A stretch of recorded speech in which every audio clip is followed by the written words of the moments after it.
Hello everyone, কেমন আছেন আপনারা সবাই? আমি সহেলি কানাডা থেকে আরও একটা নতুন ব্লগ নিয়ে আজকে চলে এসেছি আপনাদের সাথে কিছুটা সময় কাটাতে। ঘুম থেকে উঠে বাইরের দরজা খুলতেই সবুজ ঘাসের ওপর এই লাল হলুদ ফুটে থাকা টিউলিপগুলো মনটাকে বেশ ভালো করে দিল।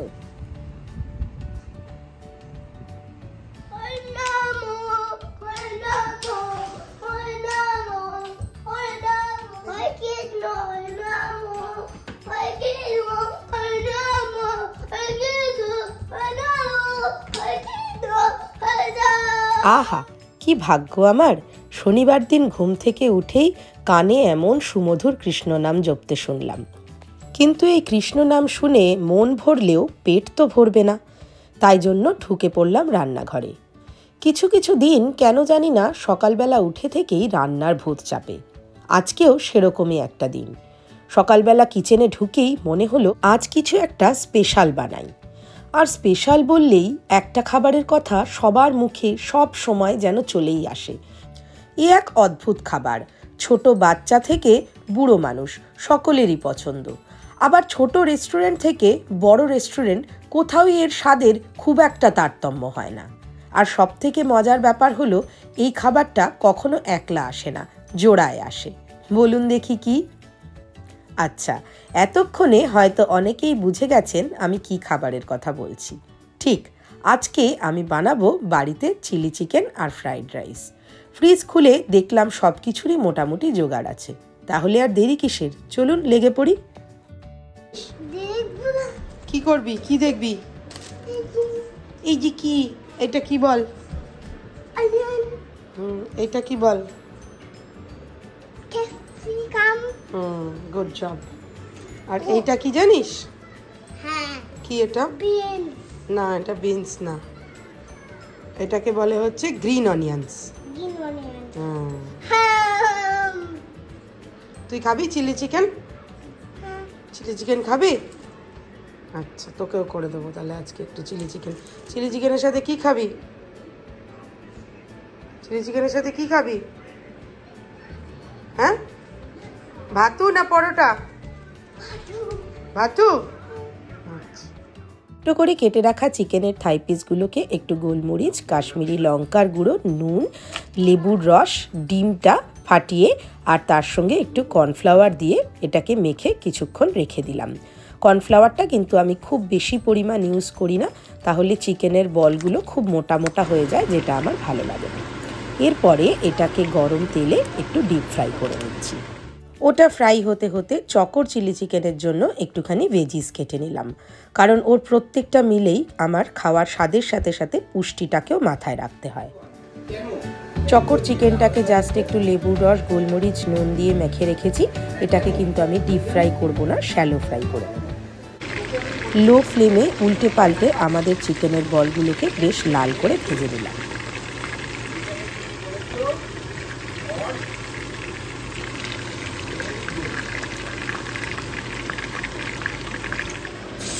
কড়াইয়ে খুব সামান্য তেল দিয়ে শ্যালো ফ্রাই করে নেব চকর চিকেনগুলো, আর সাথে মিক্স করে দেবো ভেজিটেবলসগুলো।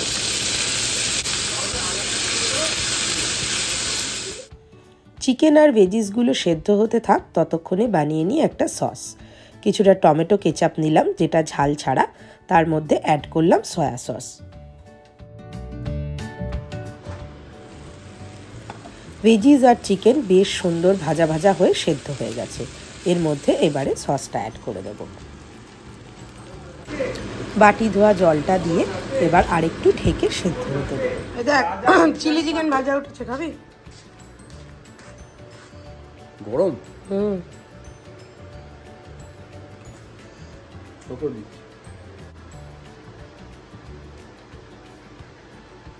ঠিক আছে, খুব ভালো হয়েছে, সব পারফেক্ট। নুন, হালকা হালকা ঝালও হয়েছে, সেদ্ধ হয়ে গেছে তো ভাজাতেই। ভাজাতেই তো সেদ্ধ হয়ে যায় চিলি চিকেন। ভালো হয়েছে। নে গুডু, একটু খা।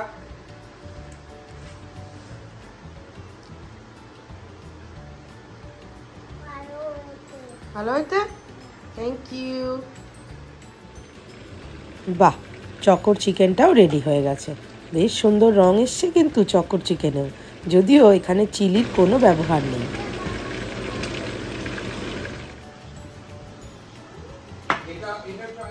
আমাদেরও ডুমো করে কাটা পেঁয়াজ আর ক্যাপসিকামটা এখানে রেডি। আর কিছুটা গার্লিক কুচি করে নিয়েছি, আর রেখেছি অনেকগুলো কাঁচা লঙ্কা।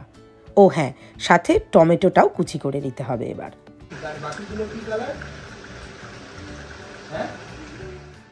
সাথে ছিল কিছুটা গ্রিন অনিয়ন, ওটাও কুচি করে নিলাম। আমাদের বাড়িতে যখন চিলি চিকেন হয়, আমরা ভাজাটাই একেবারে খেয়ে ফেলি, পরে আর চিকেন খুঁজে পাওয়া যায় না চিলি চিকেনের মধ্যে। এত ক্রিস্পি, এত ঠিকঠাক পরিমাণ সব কিছু হয়েছে, আমার নিজেরই মনে হচ্ছে আমি পকোড়া হিসাবেই এটা খেয়ে যাই। দারুণ হয়েছে, দারুণ। ব্যাচে আমার সবকটা চিকেনই ভাজা হয়ে গেছে। এবার এই গুঁড়োগুলোকে তোলার জন্য আমি কিচেনের এই টুলটা ইউজ করব। এটা কিন্তু ভীষণ হেল্পফুল। আমি এক হাতে করছি বলে ভালো করে ওঠাতে পারছি না, নইলে কিন্তু এটা ইউজ করলে পুরো তেলটা একদম পরিষ্কার হয়ে যায়। আর ক্যানাডা থেকে যদি কেউ ব্লগটা দেখে থাকেন, তাহলে এই জিনিসটা কিন্তু আপনারা ওয়ালমার্টেই কিনতে পাবেন। এবারে আমাদের চিলি চিকেনের সসটা বানিয়ে নিচ্ছি। প্রথমে নিচ্ছি 2 চামচ সয়া সস, তার সাথে সুইট চিলি কেচাপ, আর নেব কাশ্মীরি লঙ্কার গুঁড়ো, দেব কিছুটা ভিনিগার, আর হচ্ছে গোলমরিচটাকে আমি এইভাবে কিন্তু ক্রাশ করে দিচ্ছি। গুঁড়ো গোলমরিচ দিলে আমার ঠিক সেই ফ্লেভারটা আসে না। আর লাস্টে অ্যাড করছি 2 স্পুন চিলি গার্লিক সিরাচা সস। এবার তেলে গার্লিকগুলো একটু ফ্রাই করে নিয়ে তার মধ্যে দিয়ে দেবো গুচ্ছখানে কাঁচা লঙ্কা আর ডুমো করে কেটে রাখা পেঁয়াজগুলো। পেঁয়াজটা একটু ফ্রাই হয়ে গেলে, লালচে হয়ে এলে, তখন অ্যাড করব কুচি করে রাখা টমেটো। আর তারপর সেটাও যখন একটু ভাজা ভাজা হয়ে যাবে, তখন অ্যাড করে দেবো আমি আমার ইয়েলো বেল পেপারগুলো। এবার ইয়েলো বেল পেপার আর পেঁয়াজটা কিন্তু আমি দুটো ব্যাচে অ্যাড করব। একটাতে আমি এটাকে বেশ খানিকটা গলিয়ে নেব আর কি, মাখা মাখা করার জন্য। আর একটু পরে আর একটু দেবো, যাতে সেটা একটু দানা দানা থাকে, যাতে এটা একটু মুখে লাগে, ক্রাঞ্চিনেসটা থাকে বজায়।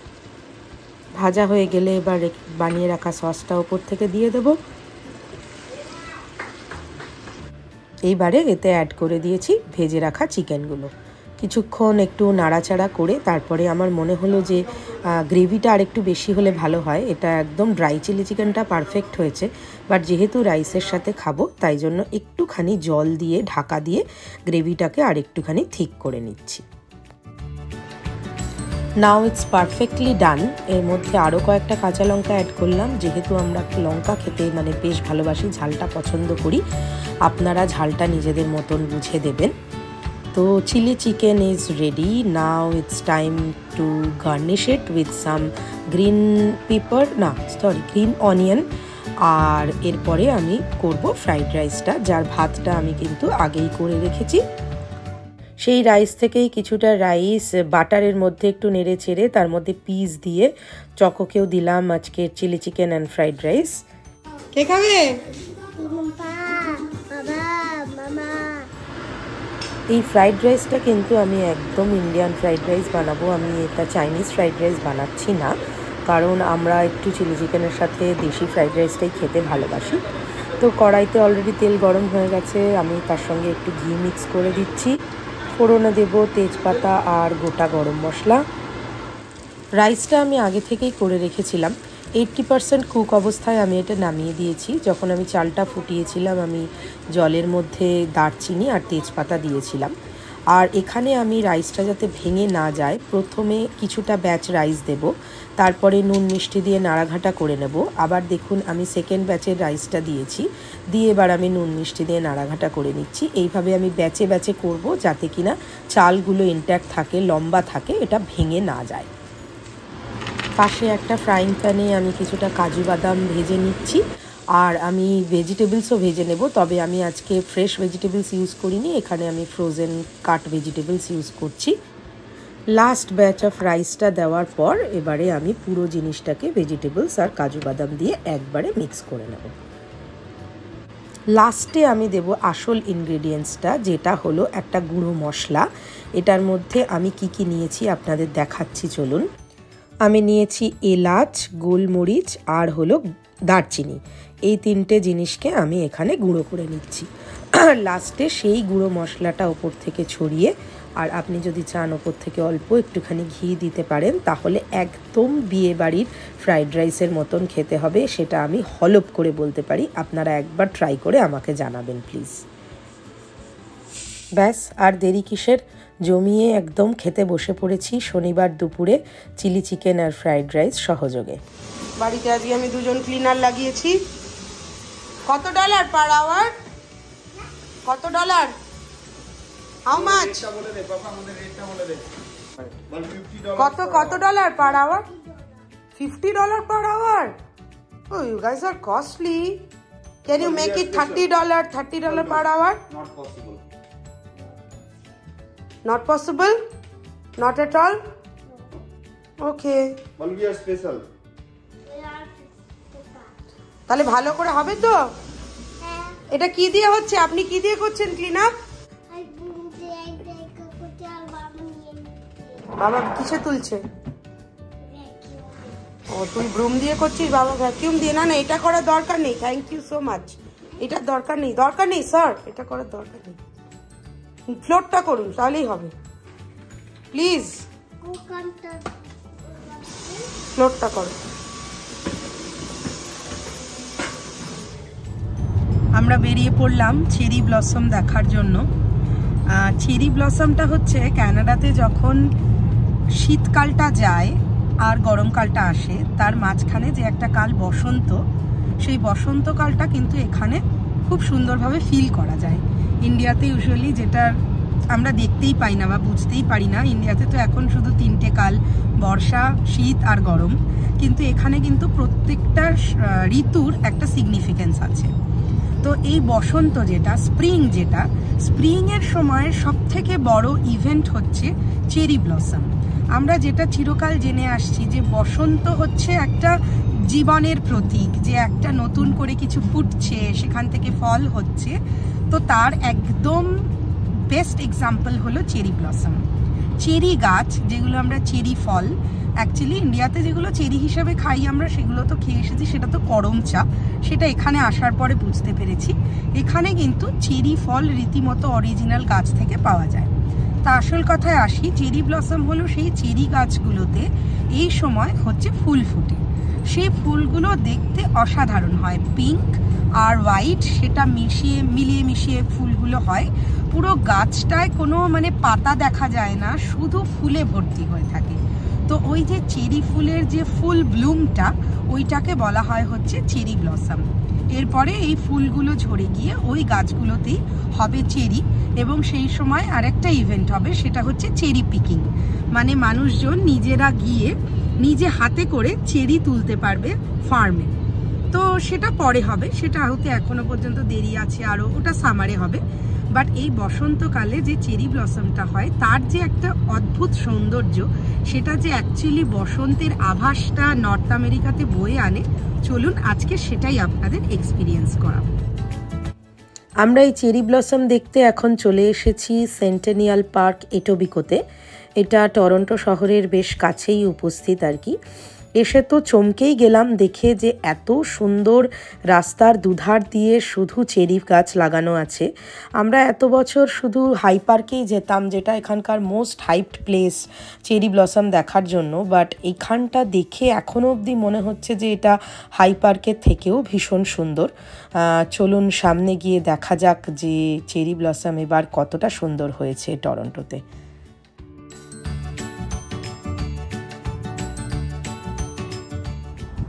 চাকো, কি দেখতে এসেছো? এদিকে একটু তাকিয়ে বলো, ভালো করে বলো। Cherry blossom. অ্যাকচুয়ালি যে পার্কটা দেখাচ্ছে, সেই পার্কটা কিন্তু পার্কিং আমরা করেছিলাম, কিন্তু ওখানে কিছু নেই। আর একটু এগিয়ে রাস্তার ধার দিয়ে হেঁটে আসতেই দেখতে পেলাম যে অলমোস্ট 400টা গাছ লাগিয়েছে রাস্তার ধার দিয়ে, which looks beautiful। আর কিন্তু ভালো হাওয়া আছে, রোদটা আছে, কিন্তু ঠান্ডা ভালোই লাগছে।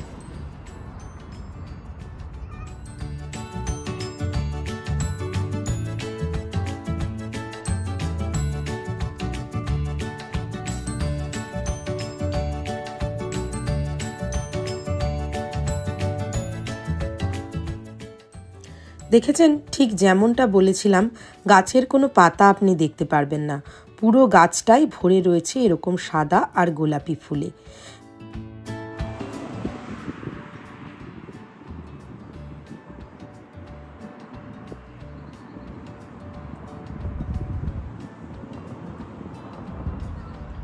পুরো গাছ ফুলে ঝুমঝুম করছে, যেটাকে বলে ফুল ব্লুম, মানে একটাও কুঁড়ি নেই, সব কটা ফুল হয়ে গেছে, যার জন্য দূর থেকে দেখতে অপূর্ব সুন্দর লাগছে। আর পেছনে ব্যাকগ্রাউন্ডটাও একদম ব্লু কালারের আকাশ, তারপর সাদা এই গ্রিন কালারের গ্রাস, আর তার মধ্যে এরকম হোয়াইট কালারের ফুল। মানে চোখে না দেখলে হয়তো ক্যামেরায় কিছুই ধরা পড়ছে না।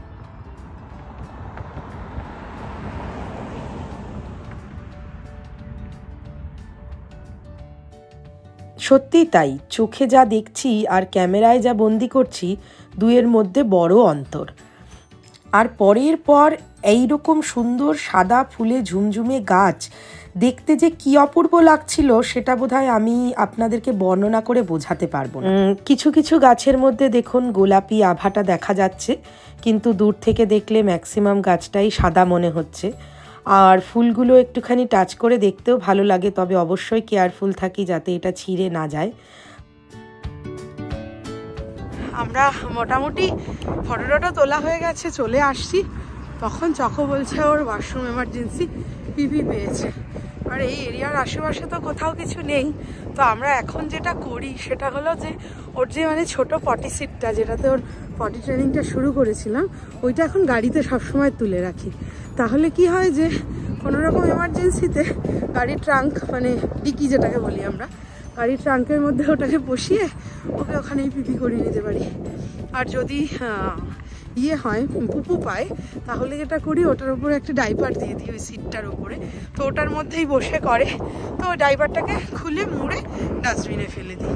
অনেকেই হয়তো ভাববেন যে এটা আবার কি একটা ব্লগে দেখানোর মতো টপিক, কিন্তু যে সমস্ত ছোট বাচ্চার বাবা মায়েরা এখন বাচ্চাদেরকে ডাইপার ছাড়িয়ে বাইরে সবসময় এরকমভাবে নিয়ে যাচ্ছেন, তাদের জন্য যে এটা কতটা ইম্পর্টেন্ট সেটা একটা ছোট বাচ্চার মা হিসাবে আমি বুঝি। আমার বন্ধুবান্ধবদের মধ্যে আমি যখন এই কথাটা শেয়ার করেছিলাম, তারা অনেকেই এটা জেনে উপকৃত হয়েছে এবং বাচ্চাদেরও কষ্টটা কমেছে। কারণ ঠান্ডার মধ্যে আর এখানে বিশেষ করে রাস্তাঘাটে যেখানে সেখানে ওয়াশরুম করানো যায়, কিংবা পাবলিক টয়লেট ইউজ করলে অনেক সময় বাচ্চাদের ইনফেকশনও হয়ে যেতে পারে। সেই জন্য আমি ছোট বাচ্চাদের মায়েদের জন্য এই ভিডিওটা শেয়ার করলাম। আশা করছি আপনারা উপকৃত হবেন এটা দেখে। চলুন, খাওয়া দাওয়া ঘোরাঘুরি তো অনেক হলো, আজকের মতো ব্লগটা এখানেই শেষ করছি। ভালো থাকবেন আপনারা সবাই, অবশ্যই লাইক কমেন্ট শেয়ার করবেন। ভিডিওটা ইউটিউব থেকে দেখলে ইউটিউব চ্যানেলটা সাবস্ক্রাইব করে দেবেন, আর ফেসবুক থেকে দেখলে পেজটা অবশ্যই ফলো করবেন। আজকের মতন বাই বাই।